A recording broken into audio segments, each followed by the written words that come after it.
Hi there, my name is Teni Brant, and welcome to Speak Dicely, the podcast where I get together with other tabletop enthusiasts and we speak dicely together. While a campaign is made up of adventures, an adventure is made up of encounters. Scenes within the adventure where the players need to overcome an obstacle or meet a goal. Whatever the finale of your adventure is, the encounters along the way should provide action that get your players closer to that final objective. Joining me today to talk about creating encounters are returning guests Anthony Saul and Matt Costin. Hey there, guys. Hello. Hey, man. How's it going? Good. How's everybody today? Doing well. I'm well. How are you? I am good, and I'm not just saying that obligatory because we're on a recorded podcast. I'm actually okay. That's good. But then again, stating that does make it seem suspicious, but I assure you I'm good. I was just thinking as I was doing that intro, I'm like, man, I say the same thing every time. Like, let's add some spice to that, you know? Create an encounter. What? Give yourself a list of random intros. Roll for random intro? Yeah. That would be funny. Oh, dear. You never know what you're going to get. You never know. One of these days, I'm just going to come in with an accent, just the entire episode. Yeah, they won't even know it's you. It'll be a different person. Hello, I am not Teni. I think that might give it away. Yeah. Definitely not Denny here. Yeah, that's right. I don't have a name other than not Denny. You thought it was Denny, but alas, it was me, not Denny. Just get your guests to start doing the intros. Just confuse everybody. I'm here with the host, Denny, and... I just keep shifting more and more of the work on people that aren't me. Yeah. Or we are all Denny. Oh my god. Oh, the biggest twist. It's been only me this whole time. Yeah. You're just really good at impersonating other people. I can imagine, I just do the intro. It's like, hey there, my name's Matt Costin, and welcome to Speak Dicely, the podcast where Denny gets together with other tabletop enthusiasts and speaks dicely with them. Oh dear. So what is happening right now is we're here to talk about stuff, right? That's what you do on a podcast? Exactly. Yep. And I would call this situation right now a social encounter. Yeah, you could call it that. Are you sure it's not a combat encounter? Well, when it comes I'm kidding. Roll for initiative. But when it comes to encounters in tabletop games, I feel like a lot of people will automatically think of combat encounters. Yeah, for sure. And honestly, when I was scheduling this episode, that's also what I thought we were going to be talking about. It was like, wait a minute, but there's more to it than that. There is. So, like, what? Well, I mean, we've already listed two of them. The other one that I really know about is exploration encounters. So, what are encounters, and how do we use them? Well, like you said in the intro, they are kind of the stepping stones of a full-on adventure. There's no adventure without things in the adventure. So these encounters make up, I guess, the adventure. I said adventure a lot there, but I would count them as like your set pieces for the story. Like these are what you build up to. For sure. Yeah, because any good story, and especially in this kind of setting, is comprised of action. That's the thing the players want to do, is to do actions to have impact on the story, and encounters coming in the form of either fighting something or interacting with NPCs or coming across some, like Matt was saying, some big set piece, like something like a giant mountain that has a waterfall going upward, to steal an idea from the Critical Role game. Thanks, Matt. Yeah. The other not Matt. This Matt. Yeah. There's these kind of encounters, and I'm sure you can even finesse it more if you wanted to get like deeper into categorizing things, but these are the three general broad kind of topics. Yeah, they fit in with the pillars of adventure. Yeah. Mhm. So I'm curious, would you consider solving a puzzle an exploration one? I think it fits in that pillar.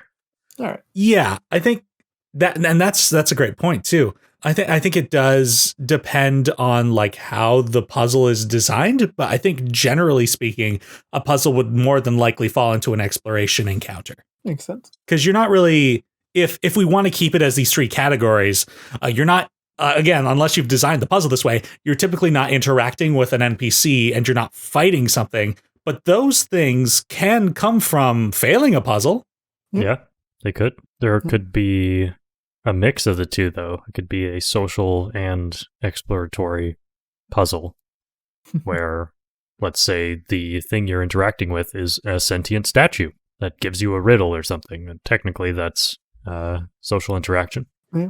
That classic puzzle of two statues. One is always lying, one is telling the truth. I find my social and combat encounters tend to lead into each other pretty quickly. Yeah.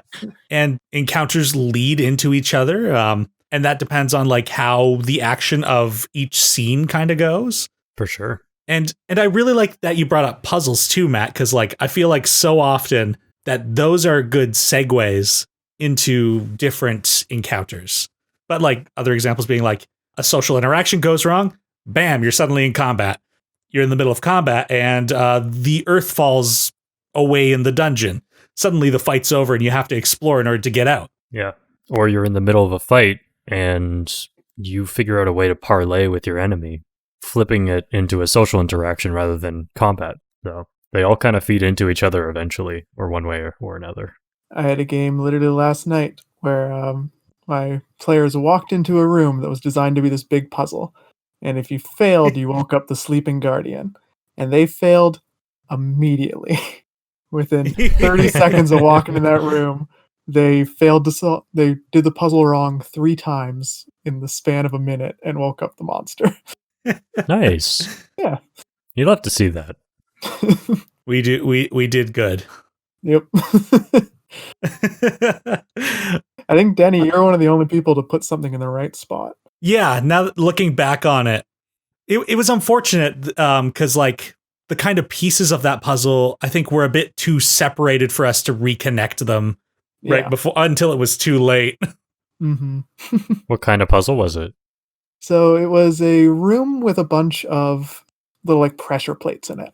To get into the room, they had a treasure map, which had like a drawing of a creature and a hole in it, the creature's chest that was cut out of the treasure map. If you go to the door and take that section out of the wall, there's a container. Once you pull that out, the door opens. The container was empty, but they found another part of a treasure map somewhere else in the dungeon, which was from that hole. That part had essentially a little story, and the story told you what you had to put on each pressure plate. If you put them all on properly, you get the treasure. If you do it wrong too many times, there's a big sleeping serpent beneath the sand. And the more times you do it wrong, the more likely it is to wake up. Interesting. Yeah. I'm curious about what the hints were. You don't have to give it away. Yeah, I can give it away. We'll be playing again before this comes out. Maybe just do one. Give the listeners a little tease of the mind. So it's for context, this is the Pokemon Tabletop United game I'm running. So okay, that does give context because I was picturing a dank dungeon with evil enemies still and whatnot. That. Yeah, it's still that same flavor. Yeah, basically you're in these tunnels that were hollowed out by a big steelix. Nice. And in this room, there's a story about someone planting a seed, and the story of the seed's growth. The story itself dictates essentially which pressure plate you have to put each Pokemon on. So it starts off with the seed is planted in the ground, surrounded by dirt, stone, and bugs. So there's a section of pressure plates where there's one surrounded by 3 others. So you put a grass in that one, and then a rock type, a ground type, and a bug type around that. And the rest of the story dictates what you put on the other ones. And there's a warning in that saying that if the plant grows poorly, the sleeping serpent will wake up. And that's basically what it is a Steelix sleeping in that room. And if you keep pressing it wrong, you wake up the Steelix, which they did. And I didn't expect that to go wrong, so I didn't have a character sheet built for the Steelix, didn't have anything ready. So that's where the next session will start off. Okay. I mean, at least it's Pokemon. I mean, I'm sure you have a pretty intimate knowledge of Steelix by now. Yeah, I will honestly say, for anyone who hasn't played Pokemon Tabletop United system, don't. It's overly complicated for what it does. It's tough. some rules in it are super cartoony and super like in line with the games, and then some of them are way too realistic and way too in depth. Like there's a full page in the player's handbook on calculating fall damage. Like it's way too realistic. I mean, to be fair, the one little box paragraph in the player's handbook about fall damage could be expanded upon, I think, in Dungeons and Dragons specifically, because there's always confusion whenever someone falls. Oh yeah, at least in my games. Interesting. Yeah, that we fucked up on that puzzle. I don't know if it's the best puzzle either, but if a puzzle goes right, I don't think you're doing it correctly. There's always something wrong with a puzzle. It ended up being unfortunate because like we got the story, I think like an hour before we found the room. Then we got into a giant fight. Then we went back to the room. We looked at the pressure plates, the stones that were laying around, and this puddle of ooze. And so we completely forgot about the story, and those were like the three elements. We're like, well, the pressure plates are the things we can interact with, and the puddle is scary. So here we go. Yeah, you got all the pieces for the puzzle all at the same time, and then decided not to go to the room and do something else first. Is kind of how it worked out. But yeah, that stuff happens. Yeah. Rule 1 of encounters, they never go as planned. That is 100% true. Yeah, this is definitely a part of tabletopping where you're gonna definitely learn how to become better at improvising. Yep. Oh yeah. So we got a pretty good idea of Matt's mind, but how do you guys prepare each type of encounter? I usually will start, like when I'm playing an adventure and I'm planning the encounters therein, there's usually a theme to said adventure, either inspired by the final boss fight at the end or whatever encounter I have planned at the end, whatever that may be. So I'll usually start with the end of an adventure and work my way back. And obviously you don't want to just write the end and then make a straight line to get there. You want to keep things a little bit open so that your party has a chance to explore the world that you've built and the adventure that you're building here.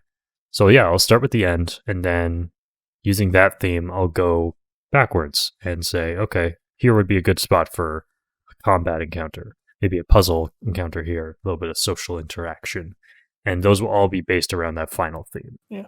As for me, when I'm planning encounters, my mindset is variety. I want to try and keep it so that not necessarily like each session, but like each big encounter feels unique or has a different gimmick to it. It can be thematic to fight, like if you're fighting armies of goblins, to fight goblins each time. But I always want to try and figure out a different way to approach that with each like big fight they do, so that they don't get into a rhythm, they don't get bored of it, and they can try and have to take a different approach each time they do it. Is my general rule of thumb when I'm planning out my encounters, is to try and find something memorable or unique for each big encounter I do. Yeah, you want to keep them on their toes, keep them guessing. Mm-hmm. Yeah, finding ways to make encounters interesting, because in the end, I think in my mind, the final goal of a tabletop game is for everyone to leave the table and then still talk about the game. For sure. And I agree with Anthony. I kind of work in that same way as well, is I'll start at the end and kind of figure out what the theme of it all is and then base encounters on that. And then also in a similar vein to Matt is I'll try and make sure to keep diversified as sessions go by, like find out what the players enjoy more and include more of that if they enjoy encounter or combat more. See, there you go. I was encounter with synonymous with combat. That's not true. Yeah. Though if I am throwing more encounters at a party, I still try not to throw more than one combat encounter at a group per session. Because at least in D&D, I find a fight usually takes about 2 hours, so we ain't got enough time for that. Yeah. Yeah, I might do like a small skirmish, but I'm with Denny there. I try and keep maybe one fight, one big encounter.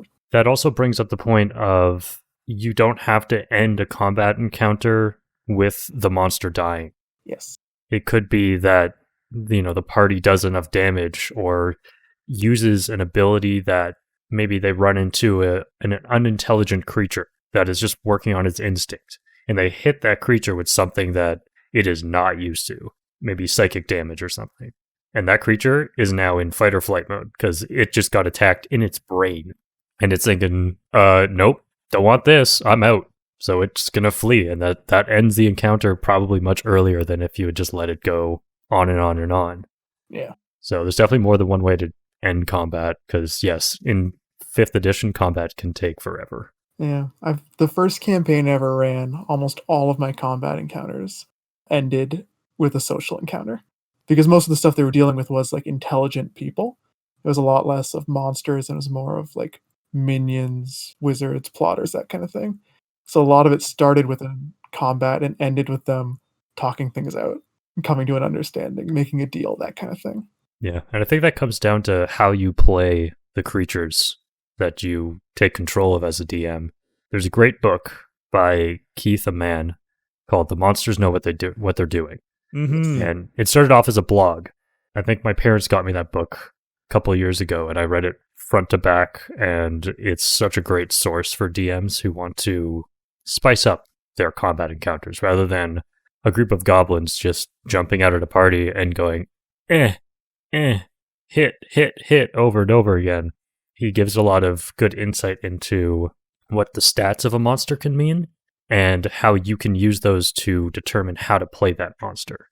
Yeah. So monsters will usually try to play to their strength because even if they're creatures of instinct, they know what they can do and what they can't. Mm-hmm. And the great thing about that book too is like it even tries to explain the abilities that monsters have. Like going back to that goblin example, I think like the goblin boss, I think, can have like an attack redirected at a goblin. Yes. So it's like clearly that character is cowardly and is going to want to stick to an ally so it can use them as a meat shield. Yeah. That is so interesting to consider what the abilities mean for these characters. And reading this book and trying to implement this kind of intelligent form of play or more character-based form of combat, it can make combats harder. So it's important to gauge that as well. Yes. For sure, yeah. Because if you just throw a bunch of goblins at a party and just let them do what goblins would do without actually thinking tactically, they'll get wiped completely. But if you start thinking tactically with your creatures, you could take a challenge rating 1 monster and turn it into a challenge rating 3 monster if you play it smart enough. So you got to keep that in mind. Yeah. You also got to keep in mind your player's play style for those kind of things. Because if you start thinking really tactically... And they're not, they go die. I've had that issue a couple times with encounters where I've made a very tactical opponent and it just left the players frustrated because they got essentially shut down very quickly because they did not play tactically and the opponent did, so it was able to counter most of the stuff they were throwing at it. And instead of leaving them being like, wow, that was a tough fight, they're like, that fight was bullshit. I hated that. So, like, yeah. You always got to gauge what your players like to go up against as well and what level you can kind of throw an intelligent monster at them. Yeah, like understanding what your players want out of the game. Like if they are just a bunch of murder hobos, maybe throwing tactical fights at them like that, they'll think every fight is bullshit. Or it'll teach them a lesson.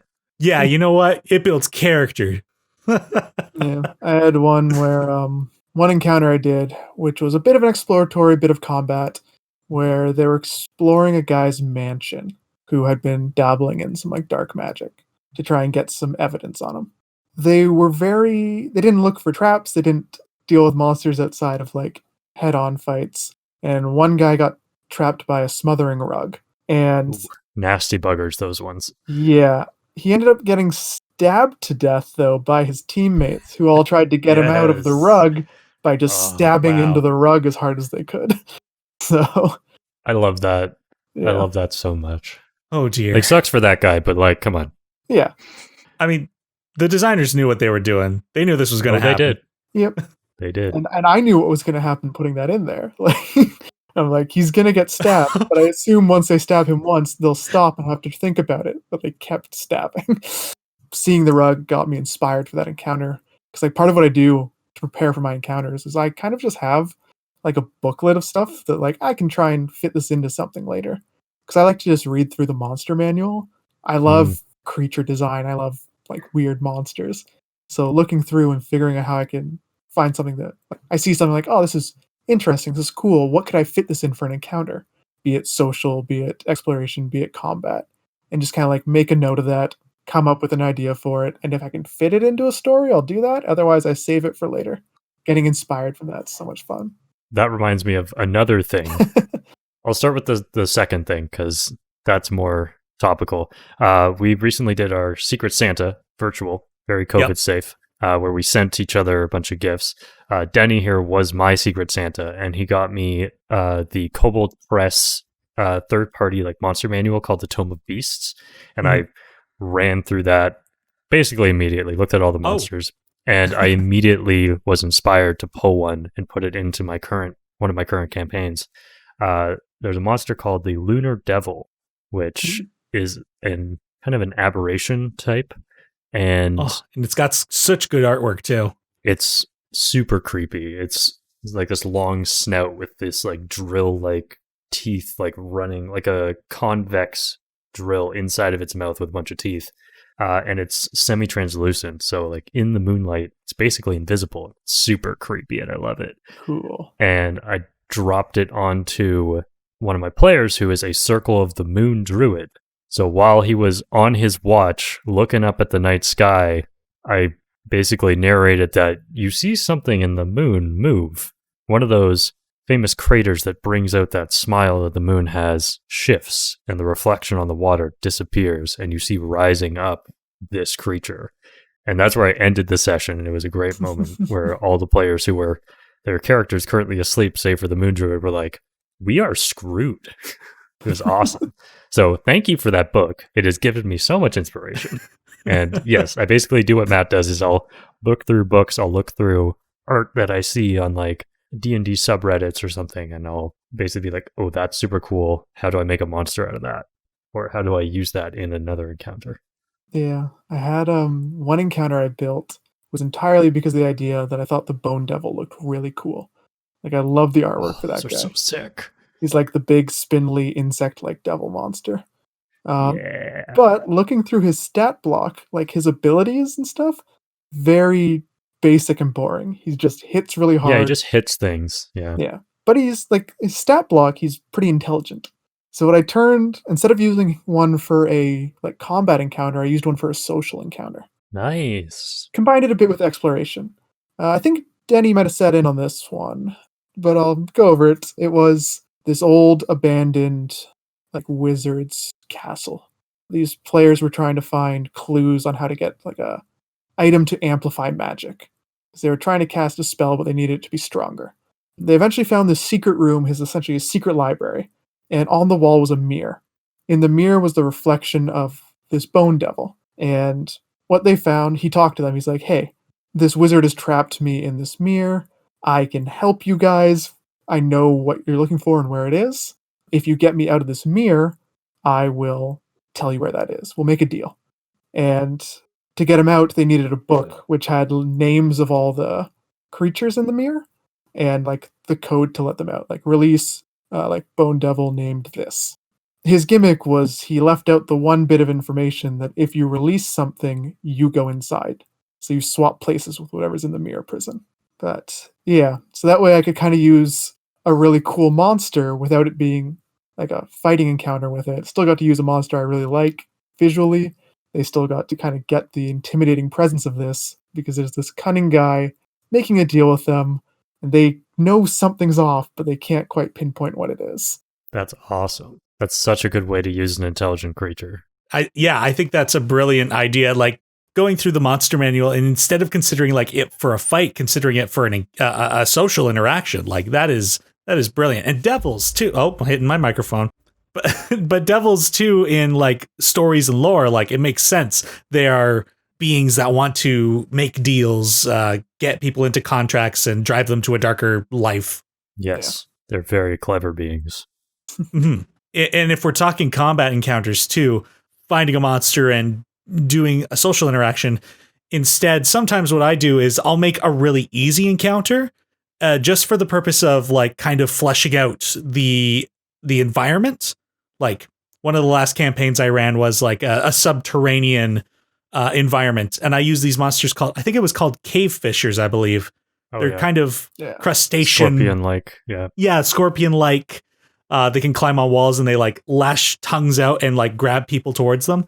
And I just had like one or two of them, threw them against the party. I knew they could kill them easily, but it was just for the purpose of making the players go, these things exist and they are in the world. Yeah. Yeah, it's a good idea to use monsters to establish kind of the rules of the world, if you will. Who the denizens are. I did a kind of an easy encounter like that once to basically teach my players that not every monster you run into is going to be something you have to fight. This was in my first campaign, the one where it kind of works. They ended up talking their way out of a lot of the encounters they were in. They were walking on a trail through the woods to get from one town to another. They're new to the regions. They don't know the locals, the customs, that kind of stuff.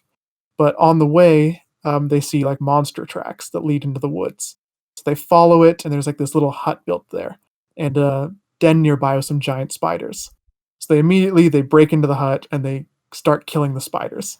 While they're doing that, this ettercap shows up with a couple more giant spiders. Immediately, they turn, they kill the ettercap, they kill the spiders, and then they loot through the hut they found. It's like, oh, we just took out this ettercap. For those who don't know, an ettercap is like this bipedal spider person.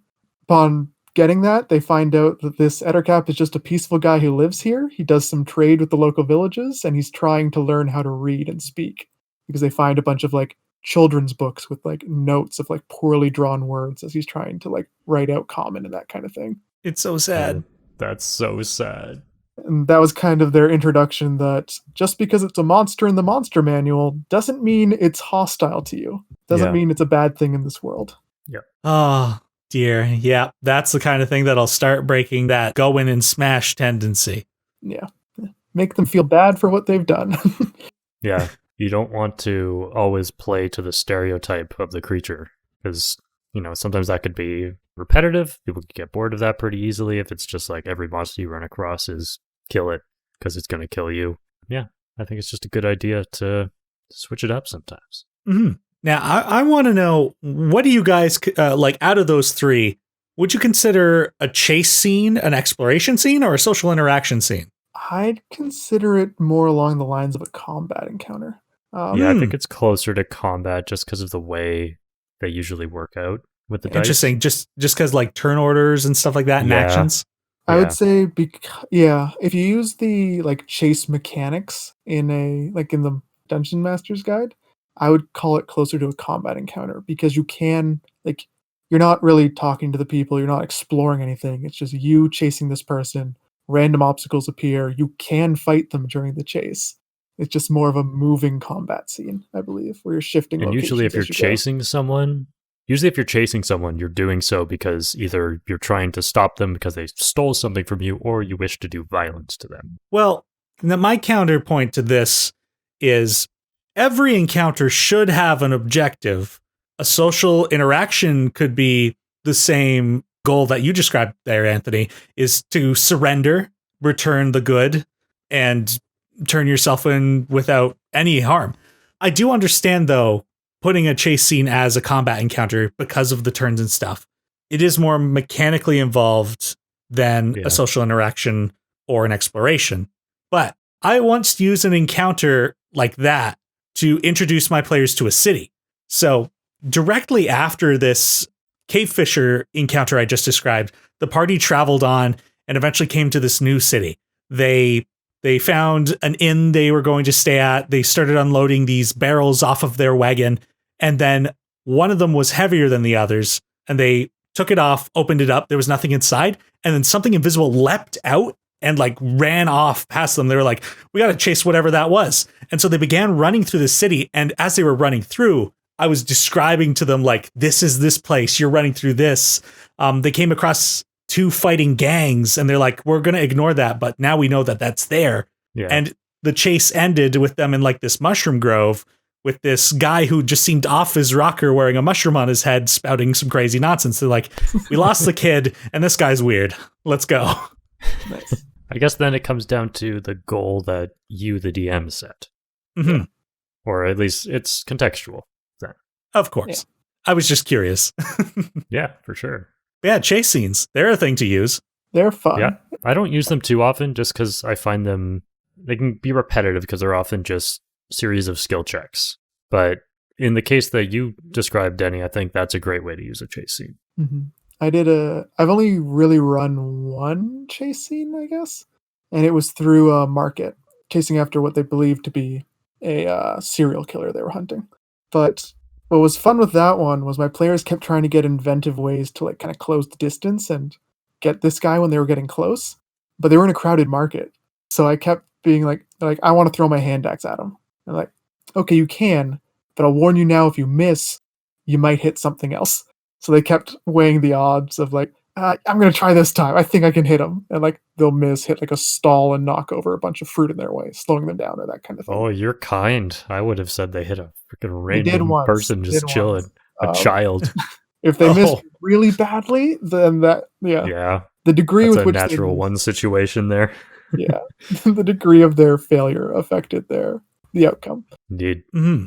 I really like though what you did there with like, because naturally I would be like, yeah, you hit a person, but I think knocking over a stall and just like spilling out like, I don't know, honeydew melon onto the street, suddenly giving yourself an obstacle, I think that's much more interesting. Yeah. Like introducing complications into an encounter is a great way to spice up a stale situation. For sure. Like my biggest tip and my favorite thing to do when doing an encounter is use the environment. Use what's around you to mix it up. Like going back to the bone devil. Basic fight would be you two in a room, you're fighting a bone devil. But the bone devil can fly. So what if in your fight, you're in a room with like some ledges, you're fighting your way up a tower. You get into the fight, the bone devil starts losing, it tries to fly up and drag you into the sky to drop you. Yeah. Maybe it's got something up top it can throw down. So it flies up and starts chucking, I don't know, whatever torches or vases were up top down at you. You now have to try and dodge that while closing the gap. Like there's things you can use to make a dull, like punch 'em up a little more exciting. Yeah. That's already like 10 times more interesting than flat surface, maybe with a couple pieces of cover here and there. Yeah. Mm-hmm.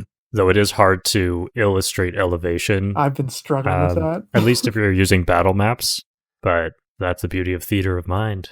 I've been trying to use it on a Roll20. Doing elevation is so tricky to like. It's tough. It helps if you can find maps or make maps that illustrate that, but there's most of the tabletop or virtual tabletop maps that you can find are usually pretty flat. Yeah. At least in the art. Yeah. I tend to make my own maps and I try to give the elevation some form of realisticness. That's not a word, but I made it up, so you're welcome. Yeah, I usually draw my own maps as well, and because of my background in like theatrical set design, I've got tricks that to show elevation in my drawings, so I don't usually have any problems with that. But yeah, I can see how that definitely becomes an issue. I also draw a lot of my own maps, but I, on the other hand, I'm a terrible drawer. So it's mostly me trying to find that rectangle there is 10 feet up from the ground. Yeah, I have a couple like bits of software that I use to make maps. Come with like assets that are community made or come with the software itself. A few I will recommend: Dungeon Draft and Wonder Draft are great for making battle maps and world maps respectively. Cool. Both made by Megasploot software. Solid name. It is a great name. Their logo is a corgi doing a sploot. Amazing. Yes, it's very cute. I actually just typed that down because I'm going to look into that later. It's good software. And I'll probably throw links in the description for that too, for anybody who's interested. We're not sponsored by Megasploot, but hey, if Megasploot wants a sponsor, well, you know.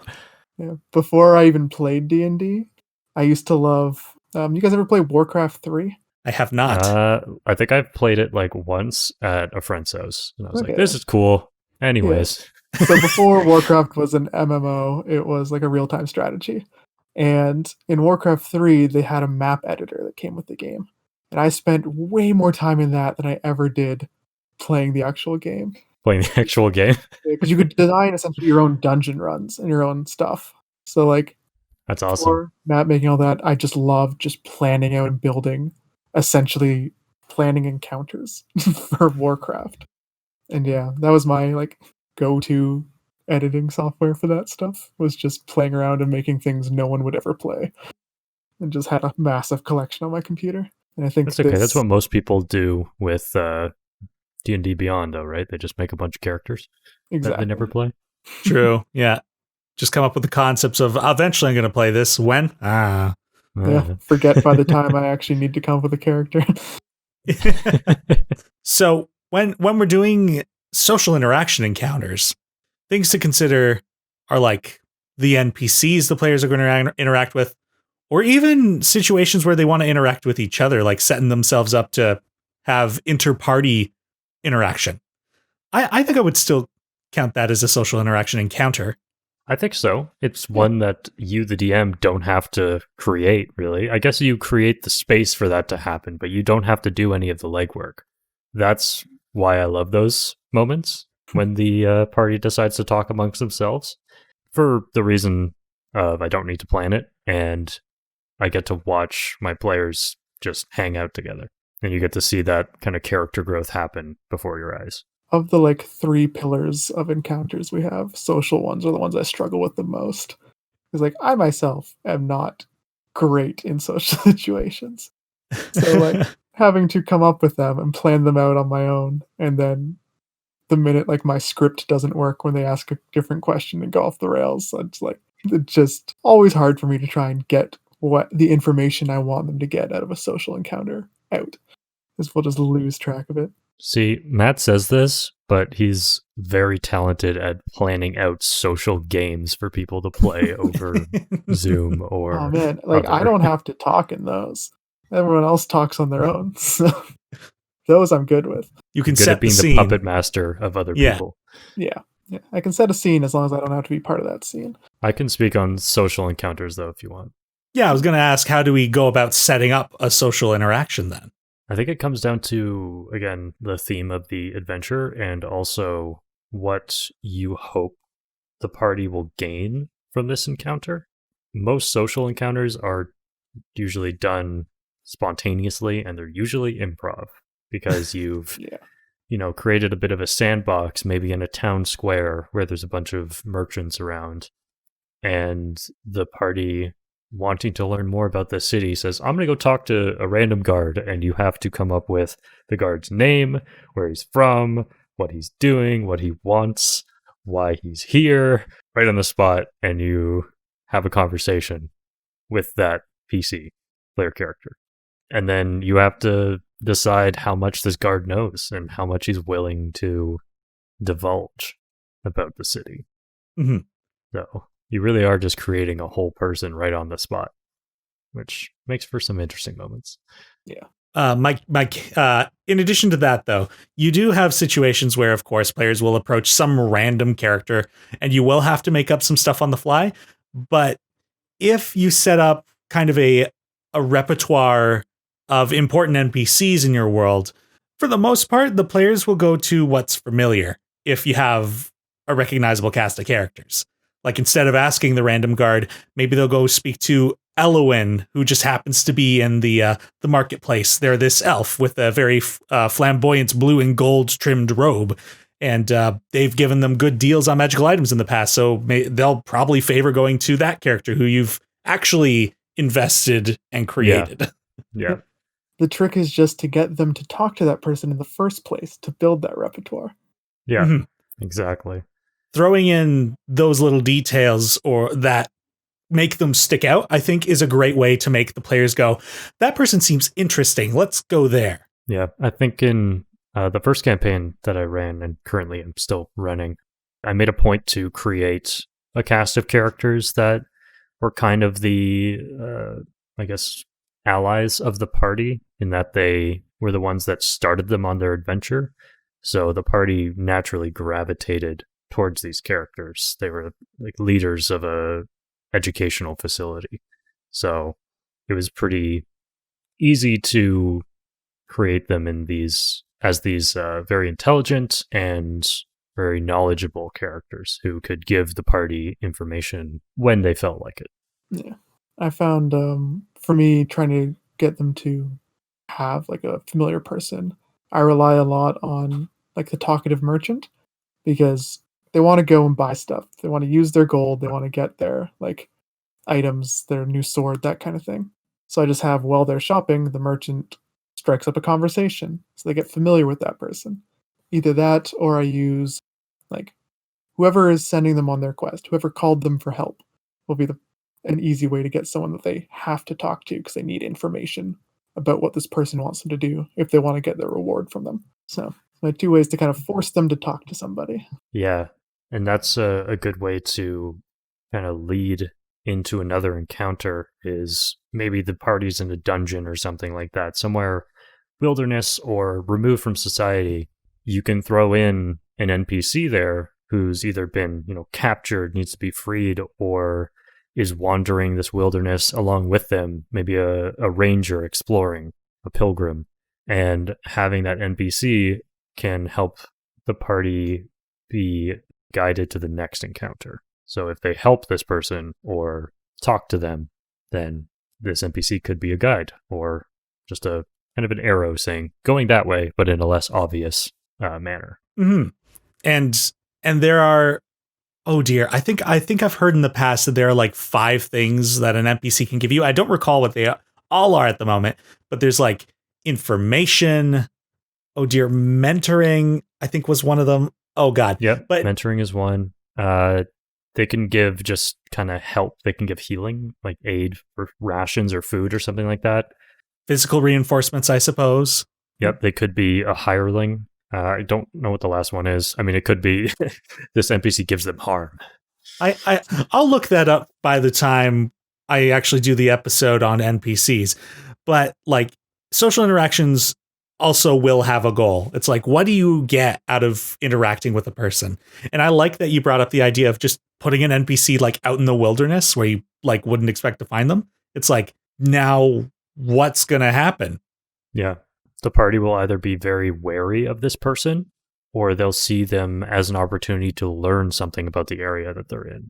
Mm-hmm. And you as the DM can use that as an opportunity to feed them some lore about the area that I'm sure you've thought of because you're a good DM.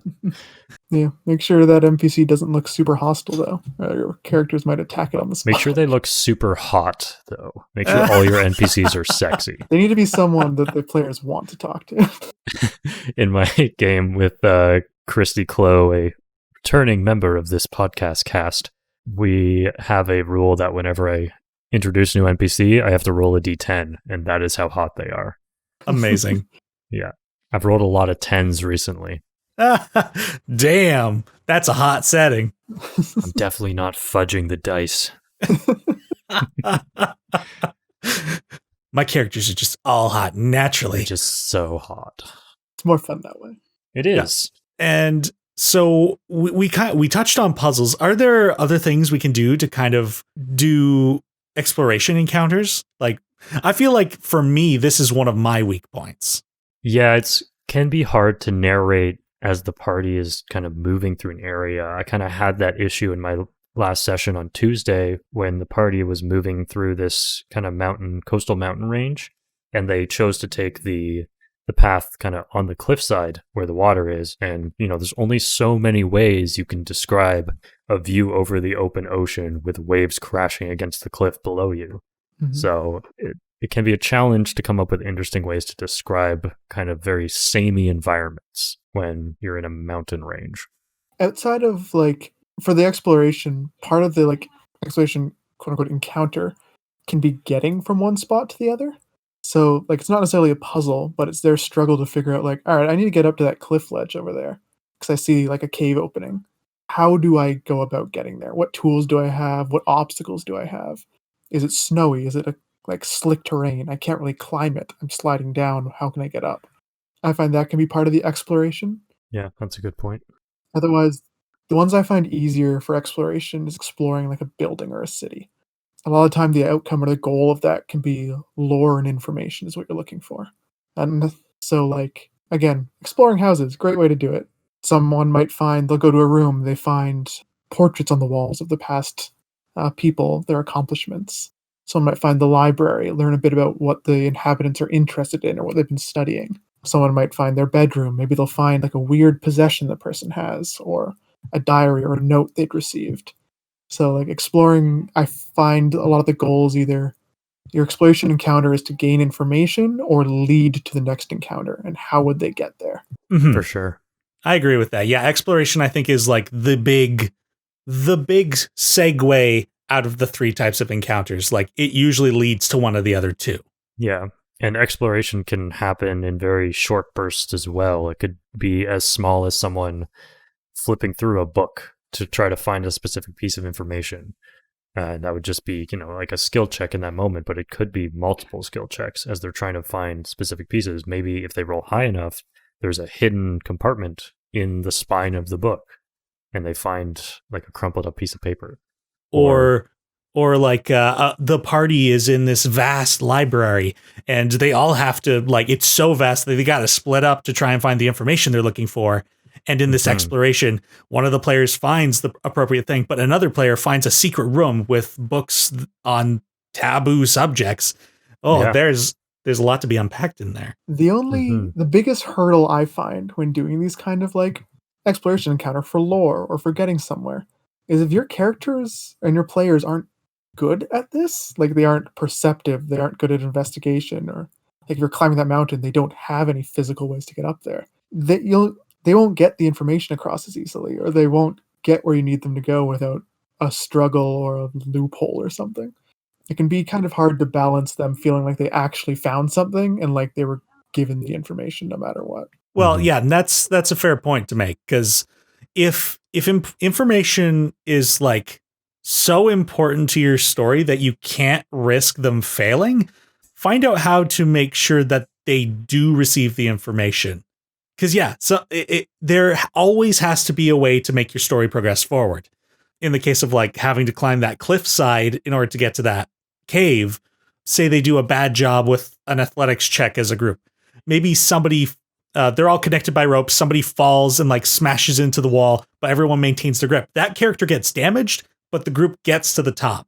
It's like, you got to reassess what the consequences are, and if failure isn't an option, find a different consequence. Yeah. And for me, with just encounter planning in general, is I keep falling into the same trap and making the same mistake, where like I look over what my players are capable of before I make an encounter to make sure they have ways to deal with this. Like if I were the player, how would I handle it? Like maybe I can give like this player has a moment to shine because I see they have this ability that will let them like really like open up this encounter for the rest of the group. But then they forget they have it or decide not to use it when the encounter comes around. And then I've got kind of an impasse I've made myself where I'm like, this is how I figured it would go, but they aren't using it. What do I do? It's like it's a big mistake I keep making. I don't know if you guys have any good solutions for that. That is a good...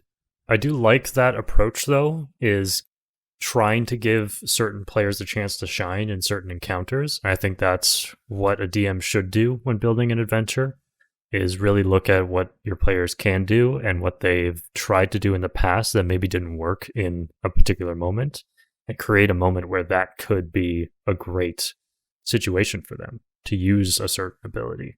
But at the same time, if they don't decide to use it, or if they forget about that ability, or they think it's not going to work this time because it didn't work last time, then it could create a pitfall for you. So you just have to kind of gauge your players, or make sure you're giving a hint to that player that, this is a situation where you could use X instead of Y. An example I have of this recently, where I kind of got myself stuck in this problem, was again, the only game I'm currently running, so the one I'm going to talk about a lot, is that Pokemon tabletop game. I had a gym where they had to go to 3 different parts and put in codes at these terminals to shut down the power generator at each one. Once all were turned off, they won. If they didn't accomplish that before the time limit ran out, they lost and had to try the gym challenge again. So there were 3 different rooms they had to split up and go to. One of them was a water-themed room. The way it worked was there was a bridge above a pool. The bridge was quite narrow, so you could only fit single file across. At the other end of the bridge, there was the panel where you had to put the code in. On the one side of the room was a waterfall that poured down into this pool. It was higher up than the bridge and a little further away. On top of that was a bunch of Pokemon who were essentially sniping at the players as they ran across the bridge. The goal of those Pokemon was to knock the players into the pool so they had to go back to the ladder and go back to the start of the room.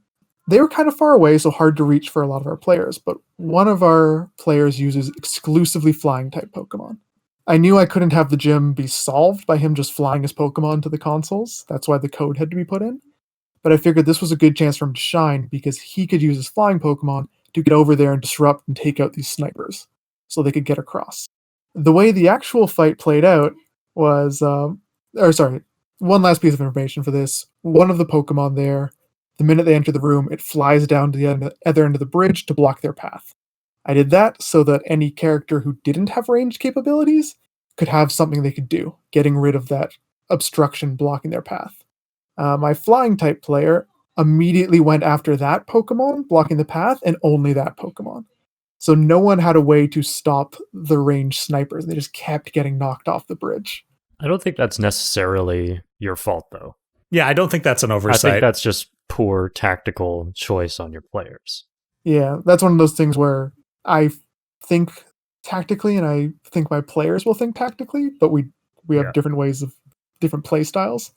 I mean, that's going to happen. There's not much you can do about that, unfortunately. Yeah, my solution to that was to give the sniping Pokemon a reload turn, essentially. So they'd take a shot, reload a turn. Take a shot, reload the next turn. Did you think of that on the fly? I did. They weren't supposed to have a reload on that attack. That was so smart. Yeah, that was me adjusting for my player's playstyle to try and keep it more even. Otherwise, I don't think they would have made it through that room. Mm-hmm. So. Yeah, when it comes to situations where you kind of design it with one solution in mind, that's a trap. Yes. Try to come up with multiple solutions for any of the encounters you create, or at least be receptive to other solutions that the players come up with, because they might think of something that you hadn't even considered. And if you shut them down just because it's something you didn't think about, they might never find your answer and you will shut down the story. So I think be receptive to if players come up with plans that are good. Always reward the players for good thinking. Not that anybody here has been doing that. That bodes well for basically any encounter, be it exploration, social interaction, combat, puzzles. Puzzles are huge for that because as a DM, you can't share what you've created with your players before the game because then they would know how to solve the puzzle before the game. So it's hard to get multiple eyes onto this thing that you've created. For puzzle encounters, my rule of thumb is if solving this puzzle is necessary for them to progress, there has to be more than one solution to this puzzle. Yeah. There has to be another way outside of the solution you came up with for them to get past this. And usually what I'll do in that situation is, or at least what I want to do, I haven't done it in the past, but I've gotten better at it, is have the solution that you want them to get in mind, but keep an open mind for basically whatever they come up with that sounds cool enough that it would work. Yeah. I don't know if I've talked about this one on the podcast yet. I might have mentioned it, but a puzzle encounter I had was I got the idea for this one off of Reddit somewhere. I don't remember who it was from. Thanks, Reddit. Yep, thanks, Reddit. There was a door with a word written on it. I had it relate to something they'd done. They were at the market earlier that day and they got a bunch of apples. So I decided to have the word be apples. In this tomb, there's a small pool of water. When someone steps in it, a face appears on this door. And written on the door so that the players can read it says the password is, and I chose apples because that's what they've been dealing with. The trick of this puzzle is that you don't say the password. You have to convince the door to say the password. But it doesn't want to. It's going to do whatever it can to avoid saying that. So my thought would be that they trick it into saying this word somehow. Like outsmart it, do that kind of thing. But instead, they just annoyed it enough that it said the word. Because they bought like 30 apples. So they kept saying the word apple, nothing was happening. They noticed partway through that it kept avoiding saying the word apple. It would say something in its place. So their solution ended up being to throw apples at the door. And it kept saying, stop it. They're like, stop what? Stop throwing those things. Like, what am I throwing? I'm not throwing anything. And it kept throwing apples until it got so annoyed. They said, stop throwing the apples. And then the door's face stopped, doors opened. So amazing. Yeah. That was their solution. I That's just good. I went like with it. that. It was funny, it was inventive, and it worked. Just pester and annoy the door. Yeah, It might not be what you planned, but that sure does make for a good story. Yeah. it does. Much better than the time that I tried to have a cool door puzzle built into a dungeon that worked off of wind. So there was like a central like hole in through the middle of the dungeon that let wind in, and through this central hole there were a bunch of very thin trees that had porous bark that would allow wind through. Like the whole forest was like that above. Ooh. Cool. And by pulling different levers, it would turn the trees to play a different note. And I thought this was a really cool thing. And they solved the first two like tonal puzzles pretty easily because they just had to pull two levers. There wasn't anything around sound yet. For the final one, there was a riddle that related to Jurassic Park in real life, obviously, because Jurassic Park doesn't exist in the fantasy world. Basically, the solution was for them to play the first 5 notes of the Jurassic Park theme using the pillars in the middle. And it took them so long to solve that. And I did not think it would take that long, nor did I come up with an alternate solution just because I was so high on my own supposed brilliance. And I was like, this is the best thing ever. I've never made anything greater than this. They have to get it this way. Don't do that. Nope. Just let them play anything. Let them play a note that sounds cool, as long as it fits, whatever. Because the next thing was a giant undead dinosaur coming in to fight them. Amazing. I can remember one DM story from my buddy Adam Makwa. He kept with this is interesting because it's like he didn't change the solution, but the fact that he didn't made for a hilarious story. So I think he got this off Reddit too. We wandered into this room. It was a dead end room, and there was like this pedestal with a button on it, and just like the bones of an adventurer at the base of it. We're like, okay, suppressing the button is bad. Let's press the button. So some of us were in the room and some people were out in the hallway. And I don't remember who pressed the button, but somebody pressed it. And then this timer begins to count down 10, 9. And then anytime you press the button, it resets the timer. And earlier in this dungeon, and the door was like blocked off with like a force field or something. And earlier in the dungeon, we had snuck past this sleeping ogre. The people who were locked outside were like, maybe we can go wake up the ogre and somehow trick him into bashing through the wall. So they did that. It chased them through the dungeon to get back to this point. They trick it into like running into the wall.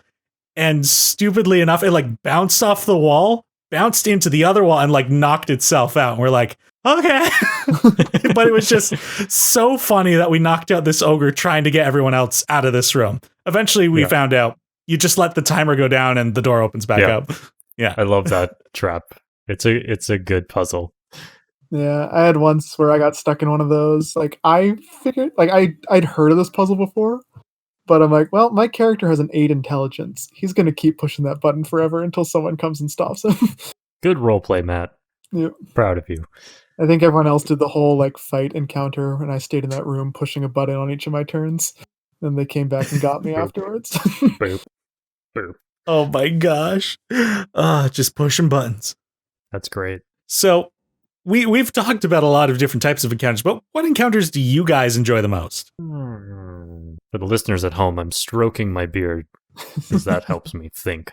For I me, really it's like combat. Yeah. Jinx. I like combat, but I like combat encounters that are interesting. I really like homebrewing or tuning monsters to make them more interesting. I like taking monsters that would fit a certain theme or environment and then tweaking them as though they had been affected by that environment. Yeah. So, for example, when you said cave fisher before, I immediately thought of cave fishers that I had switched or themed to be affected by a cold environment. So instead of their like stickiness dealing, I think it does acid damage when they hit you with that. Probably. I don't remember. It did a little bit of acid and a little bit of cold. and they had an opportunity with their stingers to paralyze you instead. And then they also had resistance to cold. So I like making creatures that fit the environment. Yeah. I find building essentially, or I'm going to put it, building the like combat arena or room and how my like fight will interact with it is a lot of things I like a lot. Recently for the Pokemon one, I had one where they were going down this cave system that was overrun with vines. This weird growth, giant growth, strange interactions. And as they get deeper in, they find this like really lush area deep below the cave, the giant pitcher plant, a victory they tried to get rid of. The victory bell itself was stationary. It couldn't chase them, couldn't do anything. It was rooted to the ground.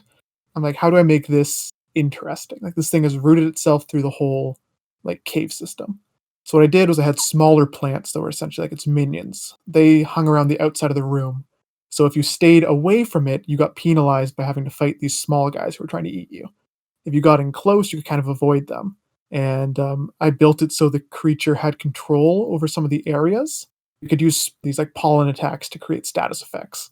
Normally in the game, it does a burst from the Pokemon itself. So from wherever that pitcher plant is, it would just spurt out a little bit and anything near it. But I built these like fungal growths throughout the room. So instead, when it used the spores, it jettisoned them from the growths everywhere. So if you were standing too close to those when it used that, it would just spray a cloud in those areas. Nice. So I turned that into like the stationary guy has control over different aspects of the room. So you've got to be really careful about where you position yourself while fighting it. So Nice. That's good. I love trying to come up with like stuff like that. And that's good because it forces your players to think tactically. Yeah. Mm-hmm. Whether they want to or not. Yeah, really. If they're going to survive, they have to, for sure. Yeah. I like designing combat encounters, but I think my favorite to play is social interactions. I will agree with that, yeah. Especially if you create really good NPCs, it's just like, I love running into this guy or this mentor for one of the player characters. It just seems a little off and I want to learn more about them. And I'm sure it's no surprise to Matt, at least, that I love finding the secrets in the story, the intrigue. I'm so into intrigue in tabletop role-playing. Going to an example similar to Matt's, I think one of my favorite encounters for combat that I've designed was at this monk monastery. There was a siege at this mountaintop monastery that had happened, and the party went into the main training hall, and there was a fight between this like evil druid that had shapeshifted into this like leafy gorilla fighting like the master of the monastery. And one of these minor monks just went over to a wall, flipped a switch, and then this checkerboard pattern on the floor became this like monk training ground. Like every opposite color of the checkerboard would like leap 10 feet into the air, causing terrain shift. And then in addition to that, there were holes in these checkerboard platforms. So every round there would be like, not spears, but just like poles that would eject themselves out of a row of this or column of this checkerboard. And so the party not only had to think about the checkerboard pattern, but also what column was about to shoot out poles. So I was like, make sure everybody keeps moving. Yeah. That's a good way to keep players from just standing still and like trying to hang back from the fight. Got to keep them moving. A combat encounter I really liked, which ended up being just a like punch 'em up between two characters, was the crew was meant to go deal with some pirates. They were on an island. They were, I can't remember how to pronounce these, Sawin, the like shark people in D&D. Sahwagin. That's it, yeah. So there's a bunch of those guys who were raiding ships. So they fight their way in, they get to the room where they're all hanging out, and it starts as a social encounter. The head of the pirates, this big like four-armed guy, is like, yeah, we'll stop if you can beat me in a fight. One-on-one, one of you against me. He's there, he's got a bunch of like goons around. He's like, they're not going to interfere as long as you don't interfere. The fight will take place here, and he, like in the middle of the room, there's this big grate they're standing on. Below it is a pit with this sea monster in it. And he has a goon standing by a lever. So if the players cheat, he's just going to drop them. Drop whoever's fighting into that pit. Including himself. Including himself. He wasn't going to get eaten by it. It was literally his pet. So of course not. He had no risk there. But what was fun with that one was that the players had to first like socially, like, talk to this guy, get this deal worked out, agree to it, and then also decide who they thought could win in a fair fight, and kind of between them, like, size this guy up to try and figure out what he's capable of and what they're capable of. And yeah, it came close to them trying to cheat at one point. Like, one of them was about to interfere, but the other one stopped them. And they won in the end from like a couple lucky hits, but all in all, it was pretty tense for only one party member really competing in this combat encounter. But because of the way it was set up, it wasn't a long fight, so no one else was waiting very long, and they all had like very intense stakes in this. So even if their characters were just watching, they were still like involved with it. How did you keep the one-on-one fight interesting? Because those can be pretty just back and forth, hit. Yeah. So for me, I described a lot of what the reaction from the crowd was. Oh, nice. Okay. So there were all the goons around, what they were doing. The guy was taunting throughout the fight, so it kept like a social dialogue going between it. But yeah, like that one was just a hit, so I made sure the fight was short. He didn't have a huge amount of health, like his AC wasn't very high, so he was easy to hit. Yeah. He hit hard, but he took a lot of damage when he got hit, so the fight would go by quickly.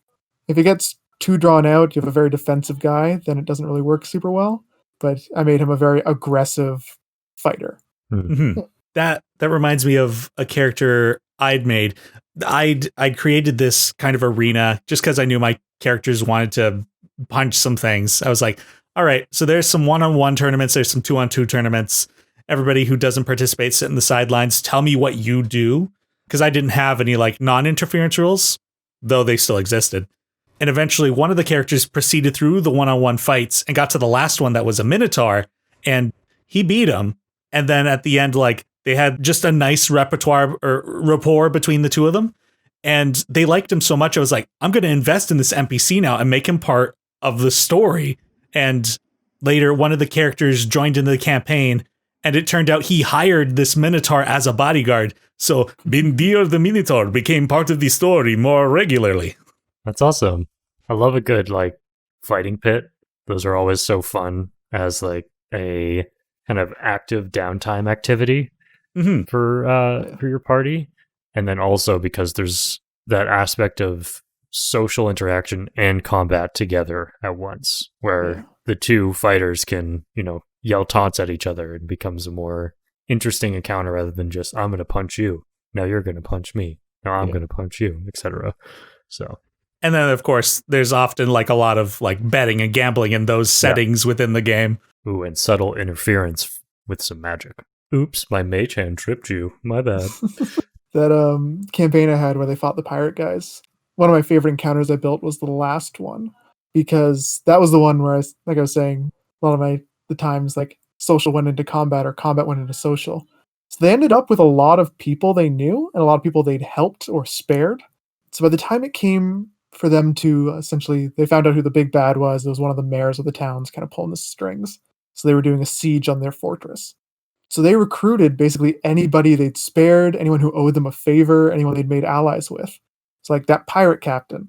At the end of the fight, our player let him live instead of finishing him off. So he owed them. So he brought his crew as help. Like they went out and actively recruited all their guys. So I got to plan an encounter using all the mini bosses from earlier in the game, now on the player's side in a fight against this final boss. That's awesome. So good. So like planning that combat encounter was so much fun. Yeah. I think that's such a great way to like bring around all the characters that you've come up with throughout an adventure and even throughout a campaign, is like pick some that you really loved and the party really loved and bring them back. One final hurrah. Yeah. Now, I suppose I'm going to ask you guys about random encounters. Like, what's their worth? Do you guys use them? Do you think they're worth using, random encounters? Yeah, I use them. Yeah. I don't use them a lot. No. I use them during exploration moments. Mm-hmm. One of the campaigns I run right now takes place in a kind of vast desert wasteland with small pockets of civilization, all under control of a oppressive empire. But the sands between these pockets of civilization are dangerous. And so I've basically made lists and lists of random encounters that could happen while the party is traversing these areas on their sand skiffs or sometimes by foot. and I'll have daytime and nighttime encounters if they end up having to stay out there at night. And these range from combat to random ruins in the sands to social interaction as well, with people also making their way through.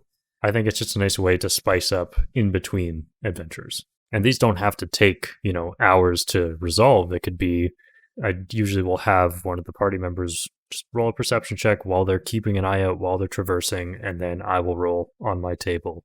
And, it'll be like, oh, you see a dead tree off to the right, and lying underneath it, you see a skeleton of a humanoid and a monkey lying next to him. And that's it. That's the whole thing. Yeah.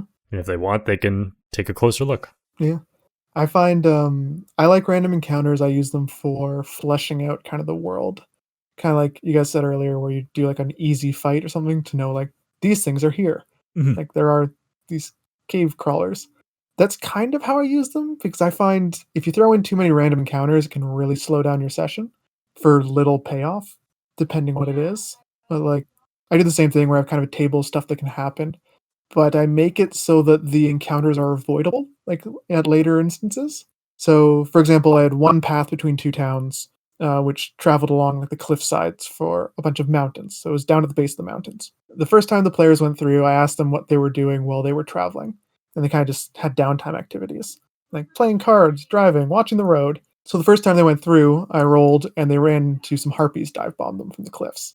Went hunting, they had a brief encounter with the harpies, talked to some people later about it, found out like the harpies generally attack unsuspecting travelers in the area. So every other time they'd go along that road, I'd ask them what they were doing, and they'd always say, like, one of them would be like, I watch the cliff sides. So that way, like, they're attentive, the harpies see them looking, they're not going to attack. So as long as they can, like, remember what they learned from these encounters, they can avoid them in the future, and it kind of stops it from being a, like, recurring small fight. Like, it happens once, they learn. If they can remember what they were doing, they can keep avoiding those, and it kind of fleshes out what's in the area. I think start of campaign, random encounters are a great way to help you build out your world. Yes. Through, like Danny said, little creatures in the Underdark or wherever they were, or seeing random ruins in a desert wasteland that shows you that there is some history here. But as the party gets stronger and the campaign goes on, you probably don't need to establish that anymore. So you can turn your attention more towards planned encounters rather than random ones. Yeah, and I think what Matt described there, that's a brilliant idea. Throwing in a random encounter and then finding the reason as to how it impacts the world afterward. I think that's really good. And like that's how I do a lot of my world building too, without random tables. So yeah, I think we're all in consensus here. It's like don't use them a whole lot, otherwise you just end up bogging down your game. Like we've already talked about only having a big combat encounter like maybe once per session. So keep these like little, they're just for fleshing out your world. And random encounter tables can include things from exploration, from social interaction, like you could suddenly come across an NPC or a ghost or something like that. But of course, your players might attack it, but that's the risk you run. Yeah. I like to use kind of randomly generated stuff. I'll jump back to Pokemon one last time, then I'll stay away from it. But why not? I had one gym, the power generation gym they did. The like challenge to get there was they had to earn a bunch of points helping out the town and like the community. So they could get that from buying stuff at the shop, competing in like entertainment tournaments, that kind of thing. Or there was a bounty board where people could award them points for completing tasks for them. So I kind of came up with a whole list of things that could happen. And each day I randomly put some up on the board. Like these are the ones that show up today. And that was a way I could do random encounters that were optional. Where like, here's the random encounters you can have. Which ones do you want to do? Kind of an alternate way to do it. Like more like random quest and random encounter. Yeah, bounty boards are good for that. Yeah, it was fun. I had like some social, some combat, some just like puzzles. That's a good way to give direction to downtime too. Like if your party doesn't know what they want to do with a little bit of time in a city, throw up a bounty board, plan a couple quick quests here and there, and give them a chance to earn some coin and do something while you're in between planning their next adventure. And if you're the type of player that plays with experience as opposed to milestone, which I don't know if I know anybody who does. That could be a good way to grind. Yeah. I think I've played one campaign where we used experience. It was strange. How far'd you get? We got to level 20. Wow. And then, yeah. I got to level 3. And I was like, That's okay, more what I well, was expecting. Yeah. Well, it wasn't because of the experience. It was just because we stopped playing. But yeah, I didn't like it as much as I like Milestone. I like the idea of everyone leveling up together and it being a story beat rather than I'm going to go out of my way to kill anything. Yeah. This game had a lot of like weird homebrew in it. So it really like was unbalanced to begin with. So like you could be 3 levels Oh, is this Adrian's? Yeah, you could be 3 levels lower than someone and kill them in 2 hits. Like didn't really matter. That does make sense. Yeah. Was this the one where you were a robot, Matt? Yes, I was. I started out Nice. because of our unbalanced homebrew was by far the strongest thing in our group. And about halfway through that campaign, I was by far the weakest because to compensate, he just made everything else equal or greater to me. And at that point, I'm like, I'm here as well. But Love some power creep. that one was fun because we homebrewed all this bullshit stuff. And then in a big final encounter, the enemy who's been like possessing people the entire time possessed us. It was like a planned thing. He's like, all right, now, like our old character level 20, he's like, make level 19 characters who are going to have to come and stop the heroes, essentially. Only official source material. And we're like, shit. He really Uno reversed you there, didn't he? Yep, that was like, we know what we're up against, and we're only allowed to use player handbook, and we're fighting homebrew nightmare monsters. This will be great. Yeah, you'll be fine. It's so funny. Oh, grief. And for the listeners at home, we're talking about homebrew and experience gain. These are forms of level progression in Dungeons and Dragons and probably other tabletop games as well, where experience gain is kind of what you expect. You kill a monster, you do a quest, you do something, you get a certain amount of experience. You need a certain amount of experience to get to the next level. Whereas Milestone is more based on the players have reached a certain point in the story where something significant has happened, gain a level up. Relating that back to encounter building, I would highly recommend using milestones because when you use experience, a lot of the time your players get really unbalanced. And at that point, planning an encounter becomes a nightmare. So you're like, all right, I got this one really strong character and these 3 who are much weaker. How do I make an encounter that's challenging for all of them without being too hard for one group? The answer is you can't. Nope. I'd say it's at least very difficult. Yes. Implausible, I would say. You know what? Tweet at me on the Dicely DnD Twitter, #EXPlease, if you use experience gain for your D&D games. Oh, I guess I use it for Pokemon. Just realized I totally use the experience That mode makes for that. sense, though. Yeah, I feel like that's synonymous with that game, though. Yeah. I'm actually using both, though, because you level up both your Pokemon characters and your trainer characters. True. And the Pokemon I'm doing EXP gain, and the trainers I'm doing milestone. Oh, Matt, we should have been doing milestone for these Pokemon. Oh my god. Really Logan should wouldn't have. be 20 levels ahead. Yeah, I talk from experience. I have 2 characters who are very high leveled and very optimized, and 3 players who are much lower, and planning encounters has become a nightmare. Oh, that's funny. Yeah, for anybody out there who hasn't, like, I would say look at the Pokemon Tabletop United rules, but probably don't play it. Yeah. Look at it for a laugh. Yeah. Well, I mean, it's because if you end up wanting to spice up your own games, whatever system you're playing, reading other rule sets is a great way to get inspired. 100%. There is a lot of really cool stuff in Pokemon relating to like what they're capable of and what their abilities are, which you could really translate over to like monsters and NPCs and stuff in like D&D and other games. For sure. Because yeah, like they found a way to translate the abilities from the games like sturdy or like static and that kind of stuff into a more mechanical tabletop thing.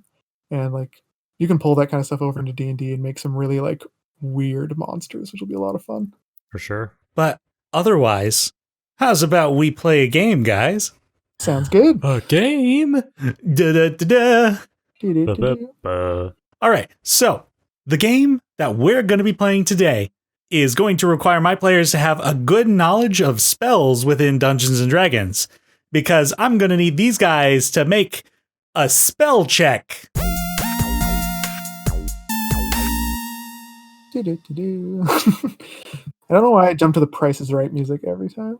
I wasn't going to say anything. It's just kind of become like this nice thing that keeps recurring, and I'm just like, it's great. I love it. To explain the rules to you guys, spell check is kind of like Jeopardy in that there are categories, and then in each category there's going to be 3 questions, or 3 clues rather, each worth a different spell slot level. So you guys are going to buzz in. We're using this buzz in live for this now instead of calling out your names. Whoever buzzes in after the question is read, you get a chance to answer the question. If you fail, the other person gets a chance to answer it instead. And if you get it right, you get the spell slot value you chose. If you get it wrong, you'll lose that spell slot value. And hidden among these is a font of magic. I'll explain that when we get to it. Daily double. And after, it is the daily double. Don't come after me, Jeopardy. I love you.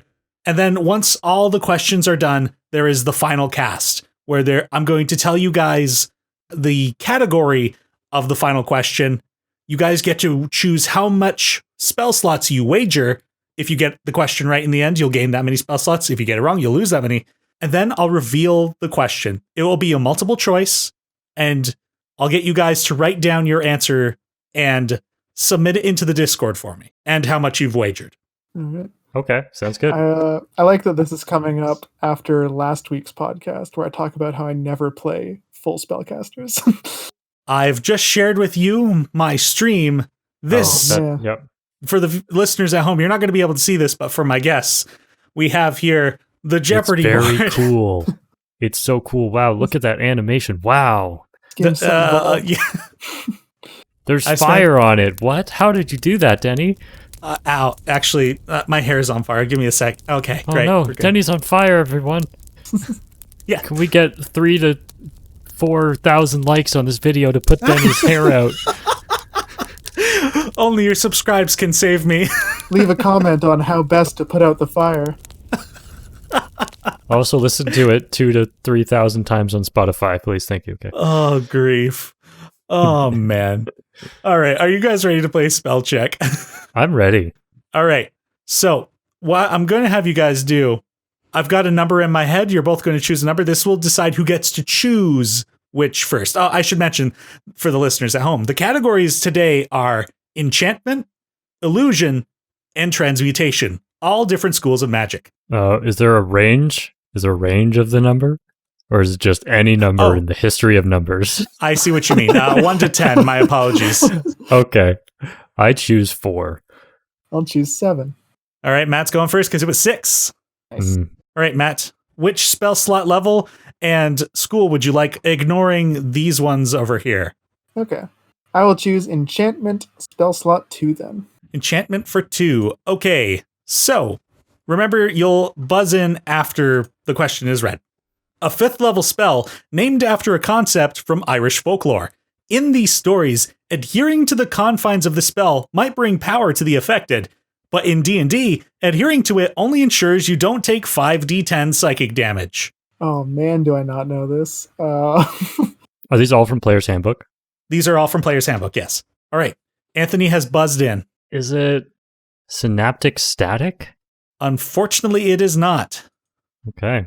So Anthony got it incorrect. So Matt, you have a chance at the question. Man, should I not? I shouldn't have buzzed in.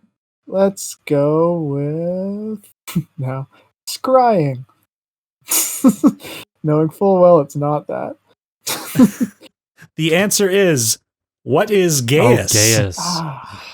Off to a great start, Matt. Yeah. We are so smart here. Matt, you can choose the next category again because nobody got that right. Technical issue. Matt says, illusion for 1. Illusion 1. All right. At first level, a first level spell that reminds me of the era of film before there were talkies. Matt. Minor illusion? I'm gonna go with minor illusion. All right. Unfortunately, that is incorrect. Anthony, you have a shot. Man, I thought I knew spells. I don't know spells, apparently. This is funny. I had to do this last time. After this question, would you guys like to go open book? No, I think we can do it. I believe. All right. Yeah, one of us will win. One of us will win. We'll win with negative points, I believe. Yeah. All right. I'm going to go with what is What is sending? No, that's a 3rd level spell. Oh, What I is know what the spell message? is. What is message? It's also a cantrip, isn't it? Unfortunately, that is incorrect. The It's just correct silent answer image, is isn't it? that is correct. It's silent image. I thought of that right afterwards. Yeah, so you guys have 30 seconds to think about your answer, so feel free to give it some time. I'll just edit out the silence. I don't know. That deep thought is really riveting. All right, Matt, choose again. Oh man, I'm killing it with these choices. Let's jump over to transmutation 2. All right, and for the listeners at home, the score right now is -3, -3. All right. It's a tight race. Transmutation, a 3rd level spell that wouldn't be the first choice for people who prefer a softer bed. Did I forget to reset the buzzer? Yeah, you did. There we go. All right, Matt, Is this the meld with stone? is that your final answer? Yeah. We will accept it. It is what is meld into stone. Yay. Almost out of the negatives. Interesting. All right, remembering to clear the buzzer this time. Matt, give us another choice. Nice. Transmutation's going well. Let's do transmutation 1. Transmutation 1, a cantrip that doesn't have very good reception. Anthony. Message. What is message? That is correct. Yeah. What is Nice. message? A point for Anthony. Anthony, you've got one, so you get to choose the category. Okay. Let's go Illusion 2. Illusion 2. A 4th level spell that reminds me of those videos where somebody is about to step into a puddle and then they plummet into it like they fell into a deep lake. Anthony. What is major image? Unfortunately not. Fuck. Matt. What is illusionary terrain? Oh, that's probably it. I will accept it. It is what is hallucinatory terrain. Oh man, I'm getting so close to all these. Yeah. My first thought was, actually, I won't say it because it might still come up. Never mind. You know what? Fair. All right, Matt, give us a category choice. Let's knock off the last of these small ones. Enchantment 1. Enchantment 1, all right. A 1st level spell that leads me to think that having a positive attitude is the key to a better life.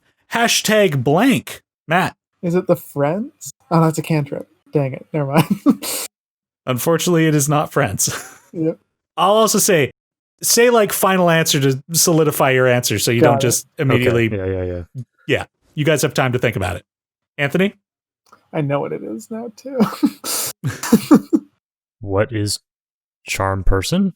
Unfortunately not. The It's answer there bless. is what is bless? Okay. Yeah, I know. I That did clue not. would not have made me think that. I got the Hashtag hashtag blessed. bless. Is what? Oh Yeah. my god. Okay. Yeah. See, I'm not Alright. hip with the kids. I'm going to not say a This- spell immediately this time. Well, Matt, you get to choose again. Nobody got that one. All right, transmutation 3. Transmutation 3. The buzzer's reset, and here we go. An 8th level spell that many conspiracy theorists believe that governments have at their disposal, though through technology, not magic. Matt, Is it control weather? what is control weather? Yeah. You've got it. I'm not winning this game. Oh, dear. I just have to not answer any more questions. You know, to be fair, Matt did study for this, and Anthony did not, though Matt only a I little did not. bit. I'll be honest, I studied for about 10 minutes. None of the spells that have come up are ones I read.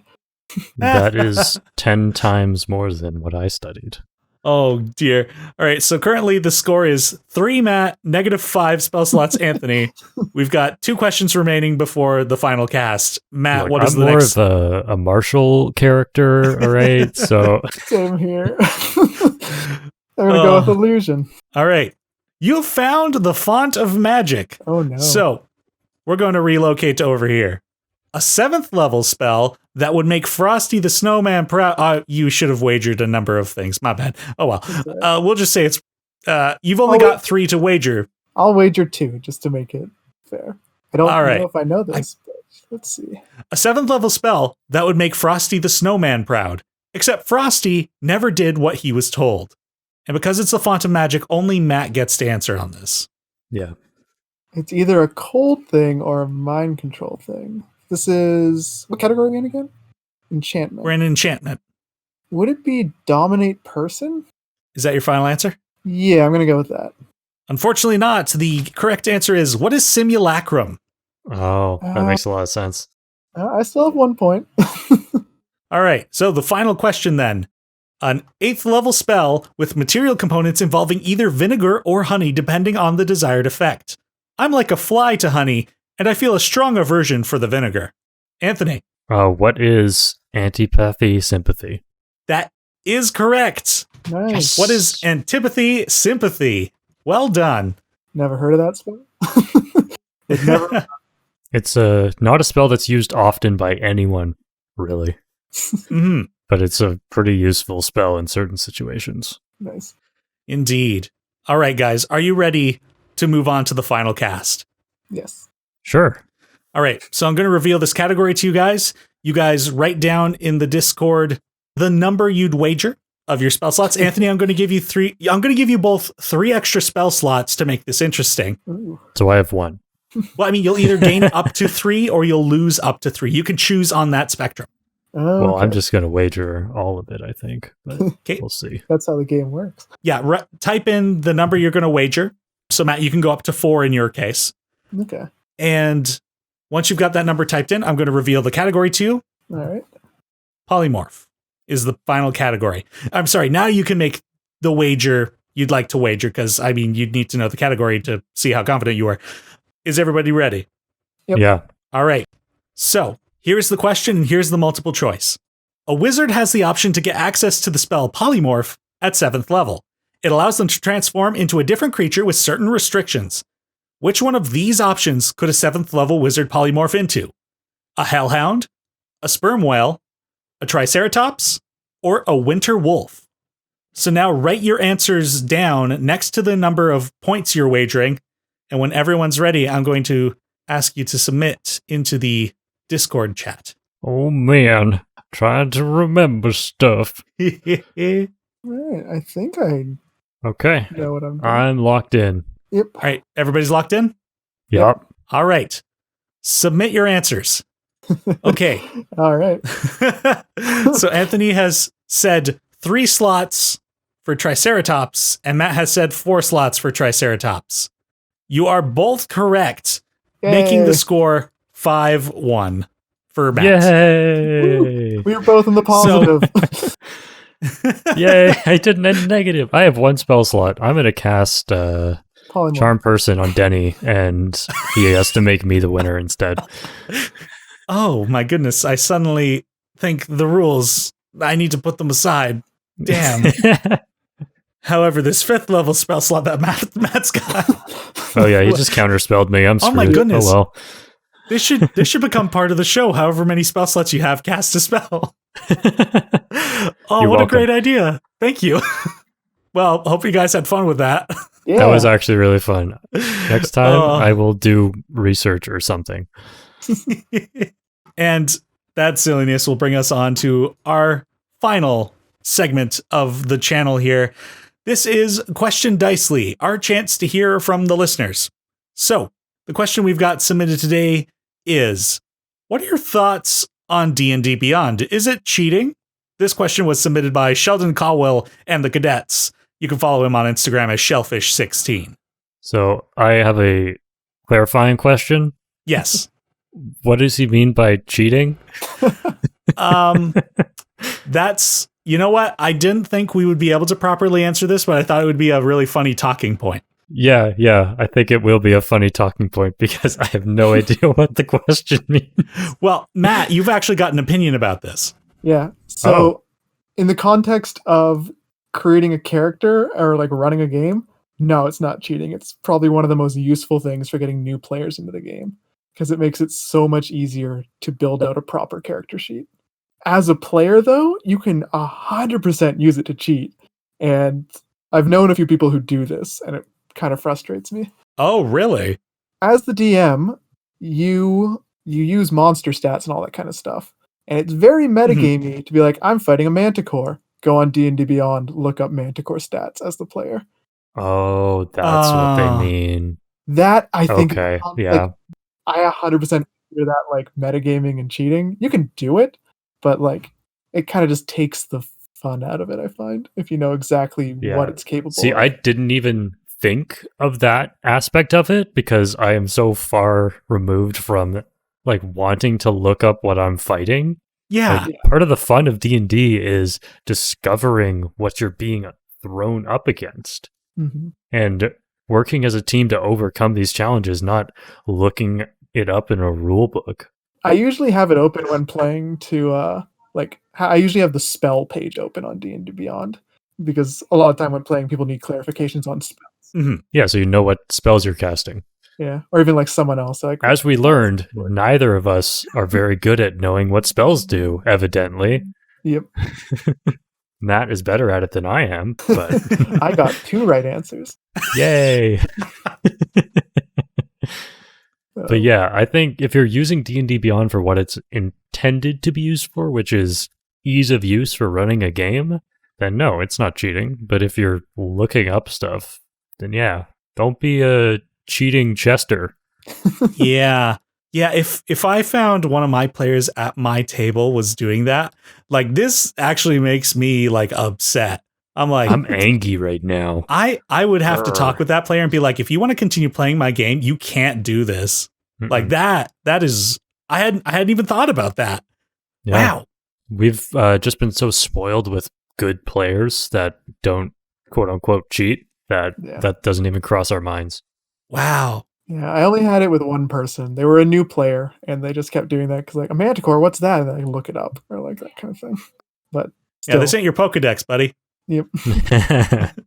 I think D&D Beyond is a great tool for Dungeon Masters too, to be able to easily give like items to your players without having to hand them like a sheet of paper or make a digital item card to then send them over like a messaging app or something, which is what I currently do with my players. But I think I'm really looking forward to using D&D Beyond in your campaign, Denny, because I've never used it before, and it seems very interesting. Yeah, its character creation thing is my favorite part about it. It makes it so like streamlined for building a new character. Like if you're trying to help a new player make a character sheet in person with like physical paper and that kind of thing, it's very likely there will be mistakes or confusions about where stuff goes. But like on the app, running through building your character, it's very step by step. It gives you the options of like, it's like, what are your stats? This. What ability do you want? That one. And then it fills out your character sheet for you. And like you can click on any part of your character sheet and it'll explain that part to you of what it is. It also makes it so quick. Like writing out a character sheet will likely take you like an hour.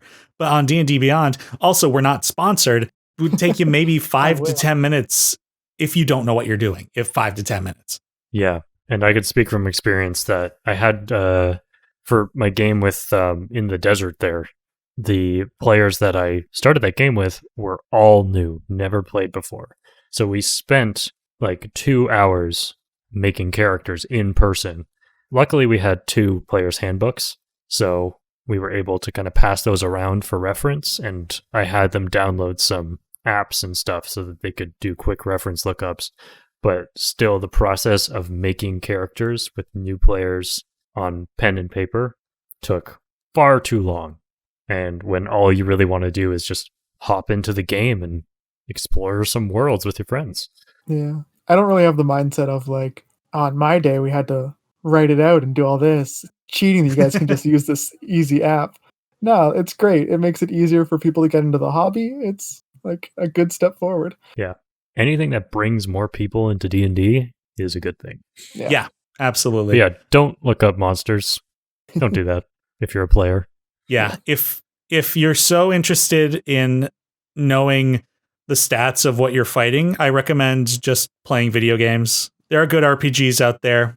Star Wars Knights of the Old Republic, I'll always recommend. That was back on like the Xbox, but you could get that on like Steam now. And Yep. Otherwise, if you are a DM facing that kind of problem, what I would recommend for you is naming all of your monsters things that they're not named. That's what I do. Yeah. Because I don't think my players would look up what they are, or what like their stats are, but I think it's more interesting to give them a specific name sometimes rather than just copying the name from the book. Yep. I also, back to I think what Anthony said earlier, where he like swapped up the damage type of his monsters. You can do that too. Just tweak them a bit. Yeah, that's a great way to flip it on those players who look up what they're fighting. You're like, oh, you were expecting this? Well, guess what? You activated my trap card. I do, like, I look up monsters and stuff, but usually after the session. Like, once we fought the thing, I'm like, oh, that thing, like, how did it do that? And I look up, like, oh, that's really cool. I might use that for my own campaign later. But, like, Yeah. Feel free to look it up, just not right when you're fighting it. Yeah. And I mean, and there's even a skill for DMs who do know like the stat blocks of like so many monsters. It's just like learning how to role play and be like, what would my character know about this? And you just kind of put the information you think they wouldn't know to the side and act accordingly based on the information they do have. Yeah. Or if you really want to play into it, use your action to try to discern something about that creature. Ask your DM if, hey, could I make like a nature check or something to see if I could figure out what this thing is vulnerable to or something? Like with my eyes, can I see what kind of movements it's making? And there are features in the game that certain classes can access that gives them that information. Yeah. So if you really want to be that player who knows everything about everything, there are ways to build that in D&D. Play a Battle Master Mastermind Rogue mix. You get to know everything about whatever you're dealing with. Really? Yeah. Or if you've got the Critical Role supplement, the Expositor Monk is also good for that. Yeah. I made a homebrew subclass for my Warlock who recently changed patrons from the aberration creature that was controlling him to himself in his own mind. And I created a feature that would allow him to use a psionic die to extract information from a creature. So Ooh, nice. You could learn one of like the immunities, vulnerabilities, like maybe a stat, but only one of them, and you can only do it like once per short rest. So that conversation ended up being more deep than I thought it was going to be. Yeah, man, you got me and Matt. We know nothing about magic, but we know a lot about building encounters. Yeah. You want to talk about monsters in D&D? I know too much about that. Rawr. Yep. So I know. we'll probably have these guys back on again at some point to talk about specifically like designing combat encounters more likely, because we didn't even really touch on like challenge rating, balancing combat, Yeah. True, that kind of stuff. No, there's still plenty to talk That's a whole about. other episode, friends. Yeah, I'd love to like just theory craft and that kind of stuff. We're gonna milk this content for all we can. Oh, geez. Well, for the listeners at home, if you want to submit a question to Question Dicely, send an email with your question to dicelychannel@gmail.com. And don't forget to leave a social media handle for me to give you a shout out. A fun idea maybe for comment viewers would be, or a question, pose a hypothesis that we could build a combat encounter around. Like, Ooh. I have 3 characters I really in the like Arctic, that. level 6. What would you do? Oh, that's brilliant. And send your hypothesis with the question. Oh dear, what would be a good hashtag for that? Build a combat. Build a fight. Build a fight. Build a fight. It's like Build-A-Bear, but with more pain. That's right. Hashtag build a fight. And at the Twitter, the Twitter, at the at the Twitter D&D, Just Twitter. yeah, they'll be like, why are we getting We've these? been recording for a while. We're getting loopy. It seems so. So be sure to at Dicely DnD on Twitter for that. Good grief. Or in the YouTube comments if that's where you're watching it. Oh, Yeah. Thank you both for coming on to talk about building encounters. No problem. It's my favorite thing in D&D. I'll talk about it forever. Indeed. I Same. mean, if we think about it, really that's all D&D is encounters, right? Yep. Do you guys have anything that you'd like to plug? Matt? Yeah, at the end of January, not sure when this is coming out, I'll be launching a website where I'll be selling murder mystery games that I've written. Group Chat Gaming is what it'll be called, or groupchatgaming.ca. Won't be much selection to start, but I'll be adding more over time. So if you like murder mysteries that you can play online, take a look. That should be like right soon then. That'll Yeah. be really soon. I highly recommend Matt's games. I had the privilege of being in one of them for a birthday party, and it was super, super fun and really, really well organized. So it made a group of 20 plus people in Discord seem manageable, which is something that not a lot of people can say that they have done, is manage 20 plus people in a single voice chat. So well done, Matt. Matt, am I wrong to say that the products you're producing will also tell people how to like set up a Discord server to make it efficient to run the game? Yeah, so they'll all come with instructions on how to build like the proper Discord server to run it on, which is easier than it sounds. And on top of that, if you find that kind of stuff really confusing, I also will offer my own services. I can run these games for you guys with pre-built servers. So, yeah. Well, there you go. And again, what was the link? Groupchatgames.ca. Great. Be sure to check out groupchatgaming.ca. And what about yourself, Anthony? Well, you could follow me on Twitter at Anthony the DM. I am an aspiring voice actor and a professional dungeon master. I offer my services in single session adventures, and you can find me on Fiverr. Just search for I Will Be Your Incredible Dungeon Master. That's actually what they search? I Will Be Your Incredible Dungeon Master? That's the name of my gig on Fiverr. That's awesome. Oh, that's awesome. Yeah. I love that. As a clarification of mine, groupchatgames.ca, not gaming. I'm still working on my branding. So there you go, folks. Groupchatgames.ca. I Will Be Your Incredible DM on Fiverr. I got that right? Yep. Great. And I am Denny with Speak Dicely. Hey, has this podcast you guys should check out. Yeah, you're listening to it right now. Listen to the dulcet tones of these very handsome men. Then listen to And all ladies other when they come episodes on. again. And non-binary people as well. And thank you, everybody, for tuning in to Speak Dicely. My name is Teni Brant, and we will see you next week. Bye-bye. Bye. The Speak Dicely podcast is produced by Teni Brant. The intro and outro music were created by Salik Brant. If you enjoyed this content, be sure to subscribe to the Dicely DnD YouTube channel.